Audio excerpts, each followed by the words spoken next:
이제 중년 이후에 문제가 되는 거는 호르몬이 줄어들기 때문에 성적인 욕구가 떨어진다는 거죠.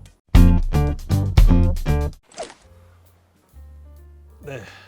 안녕하세요. 닥터 주사부입니다. 최근에 비밀 댓글이 와가지고 요청사항이 있었어요. 이 성생활에 대해서 좀 알려달라. 중년인데 어떻게 해야 될지 좀 알려달라. 팁을 달라. 이런 댓글이 왔는데요. 오늘은 중년의 성생활에 대해서 잠깐 말씀드리겠습니다. 영화배우 안소니 퀸 아시죠? 안소니 퀸은 84세입니다. 그 다음에 화가 피카소는 90세입니다. 수명이 아니고요. 그때 애를 낳았다는 거죠. 그러니까 그 나이에도 그게 가능했다는 얘기죠. 근데 이제 이게 놀라운 거는 그 시절에는 이 비아그라나 이런 약들이 없었을 거란 말이죠. 근데도 이제 그게 가능했다. 놀라운 일입니다. 근데 이제 최근에 어떤 연구 결과가 나왔어요. 외국에서 나온 연구 결과인데 성생활의 빈도하고 인지 능력이 서로 비례한다. 성생활을 많이 하는 사람이 인지 능력이 좋다는 건데 이제 대개 이런 연구는 상관성 연구입니다. 어느 게 원인이다, 뭐 결과다 이런 걸 알 수가 없고요. 그러니까 예를 들어서 성생활을 많이 해서 기억력이 좋아졌다 이게 아닙니다. 이런 사람이 이렇더라입니다. 이제 그렇기 때문에 원인은 뭐 여러 가지를 생각해 볼 수가 있어요. 그러니까 예를 들면 중년 이후에도 성생활을 잘한다는 거는 심폐 기능이 좋다는 거죠.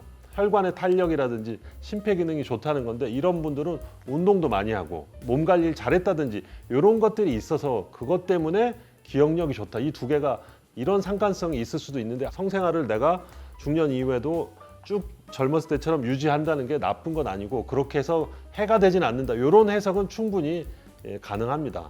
그래서 발기가 되는 거, 이런 성생활을 유지하는 거는 심폐 기능에 대한 건데요. 반면 여성들은 이제 발기랑은 상관이 없지만 폐경기가 되면 질이 건조해지고 그다음에 질 점막이 얇아지기 때문에 하던 성생활을 그대로 하기가 좀 어렵습니다. 그렇지만 또 요즘은 윤활제라든지 좋은 약들이 많이 나와서 그런 걸 이용하면 큰 불편함 없이 갈 수가 있어요.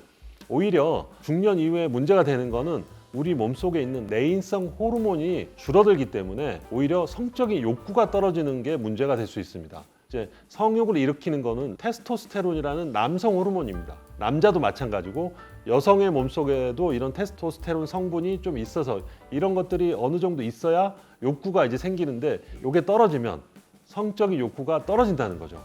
그래서 이제 요즘 테스토스테론을 좀 복용하게 하는 치료도 있긴 있습니다. 그래서 혹시라도 예전과는 다르게 뭔가 좀 욕구가 떨어져 있다 하면 이런 것도 한번 생각해 볼 필요는 있습니다. 그리고 실제 성관계를 할 때는 이제 윤활제라든지 이런 걸 쓰시면 훨씬 더 풍부하고 윤택한 삶을 영위하실 수가 있을 겁니다. 내가 노력할 수 있는 방법이 있냐? 있죠. 아주 쉬운 방법인데요. 케겔 운동이라는 게 있는데 우리말로 하면 골반 근육 강화 운동 또는 뭐 회음부 근육 강화 운동 이런 겁니다. 골반 근육을 어떻게 강화합니까? 쉽게 말하면 우리가 화장실에서 큰 일을 보다가 갑자기 나가야 될 때가 있죠. 그겁니다. 갑자기 끊을 때 힘을 주는 근육들이 골반 근육들이고 회음부 근육입니다. 그래서 이 항문을 조이는 운동 요거를 해야 되는데 이 운동을 10초 동안 유지해야 됩니다. 항문을 조이고서 열을 세야 됩니다.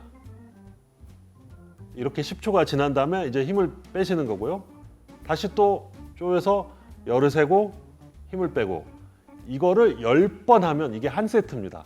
그래서 한 3세트나 5세트를 하십시오. 이렇게 하는데 하기가 쉽지가 않습니다. 그런데 잘만 하면 꾸준히만 하면 효과는 완전히 보장이 됩니다. 논문에 나와 있습니다. 그래서 이제 케겔 운동과 등등 기타 여러 가지가 있으니 충분히 즐기시라 저는 그런 말씀 드리고 싶고요. 성생활 횟수와 인지장애가 적다, 기억력이 좋다. 이건 곧 치매 예방과도 관련이 되는 거니까 그런 생각하시면서 행복한 삶을 사시기를 바랍니다. 닥터 주사부였습니다.